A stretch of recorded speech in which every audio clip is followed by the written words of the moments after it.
बातमी नाशिकमध्ये गोदावरीचा पूर ओसरलेला आहे। रामकुंडावर भाविकांची त्याच्यामुळे गर्दी झाली आहे। पूर ओसरल्यानंतर रामकुंडावर पूजाविधी आणि बाजारपेठा पुन्हा सुरू झाल्यात। गोदावरी नदीच्या पाणी पातळीमध्ये वाढ झाल्याने जनजीवन विस्कळीत झालेलं होतं।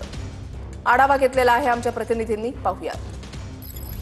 नाशिकच्या गोदावरी नदीला आलेला पूर ओसरल्यानंतर आता रामकुंड परिसरात भाविकांकडून गर्दी करण्यात येत आहे। भाविकांची मोठी गर्दी जी आहे ती आपल्याला रामकुंड परिसरात झाल्याचं बघायला मिळत आहे। खरं तर नाशिक शहरासह जिल्हाभरात मोठ्या प्रमाणात पाऊस जो आहे तो झाला होता आणि त्यामुळे गोदावरी नदीच्या पाणी पातळीमध्ये वाढ झाली होती। गंगापूर धरणातून देखील पाण्याचा विसर्ग जो आहे तो नदी पात्रात करण्यात आला होता आणि त्यामुळे मोठ्या प्रमाणात गोदावरी नदीला पूर जो आहे तो आला होता। सलग 3 आठवड्यांपेक्षा अधिक काळ नाशिकच्या गोदावरी नदीला पूर होता। त्यानंतर आता पूर जो हा ओसरलेला आहे आणि या ठिकाणावरील जे जीवनमान आहे ते हळूहळू आपल्याला पूर्वपदावर येत असल्याचं बघायला मिळत आहे।